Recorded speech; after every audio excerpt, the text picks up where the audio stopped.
নমস্কার, ওমকার কিচেনে সবাইকে স্বাগত। যদি একদম রেস্টুরেন্টের মতো ডিম কষা বাড়িতেই বানিয়ে নিতে চাও, তবে কিন্তু এই রেসিপিটি একবার হলেও ট্রাই করতে পারো। তার জন্য প্রথমেই আমাদের যেটা করতে হবে, ডিমগুলোকে সেদ্ধ করে নিতে হবে।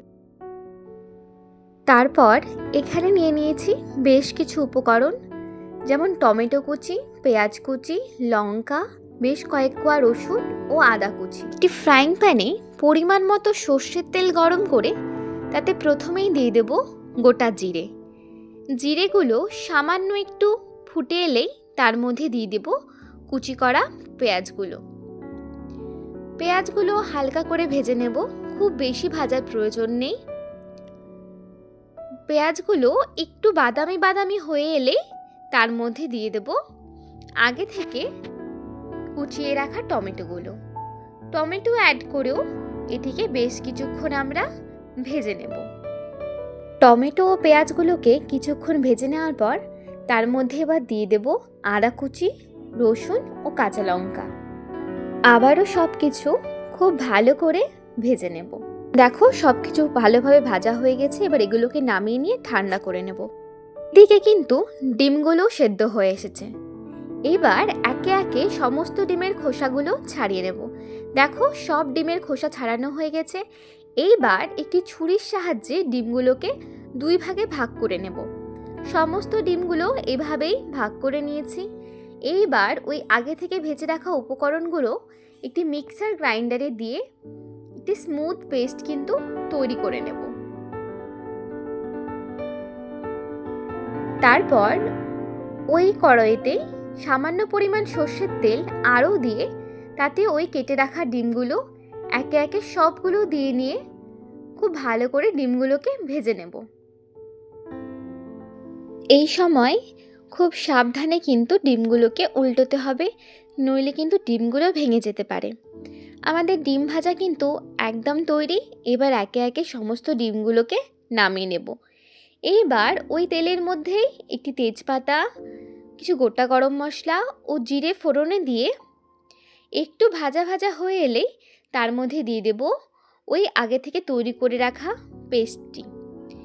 এইবার ভালো করে এই মশলাটিকে আমাদেরকে কষিয়ে নিতে হবে যতক্ষণ না মশলা থেকে তেল ছেড়ে আসছে।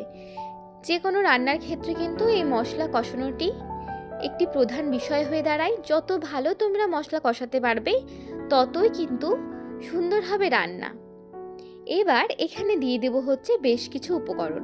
প্রথমেই দিয়ে দিয়েছি জিরে গুঁড়ো, ধনে গুঁড়ো, কাশ্মীরি লঙ্কার গুঁড়ো, হলুদ গুঁড়ো, সামান্য গরম মশলা ও স্বাদমতো চিনি।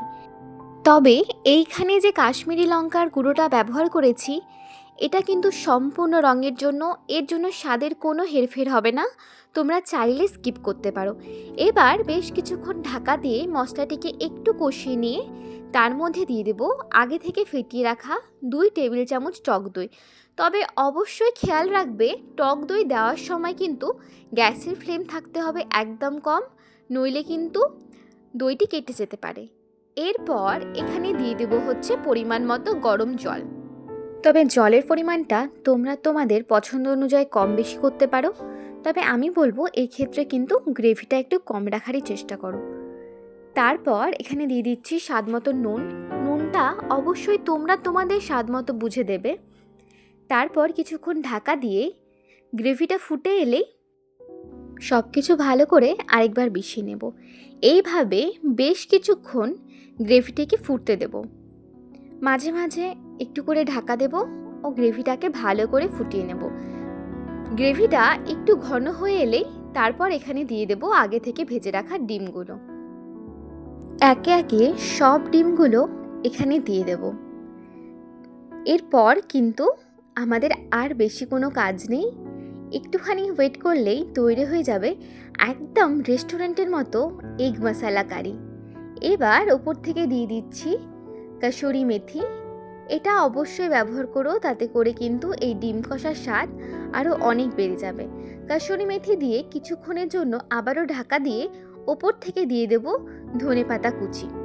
ব্যাস, আর 2-1 মিনিট ফুটতে দিলে কিন্তু তৈরি হয়ে যাবে আমাদের দারুণ স্বাদের এগ মশালা কারি। এই রেসিপিটি তোমরা একবার বাড়িতে ট্রাই করেই দেখো, আর কেমন লাগলো আমাকে অবশ্যই কমেন্ট করে জানিও। এটি রুটি, লুচি, পরোটা সব কিছুর সঙ্গে দুর্দান্ত লাগে। ভালো লাগলে ভিডিওটিকে লাইক এবং চ্যানেলটিকে সাবস্ক্রাইব করে দিও। ধন্যবাদ। সকলে ভালো থেকো।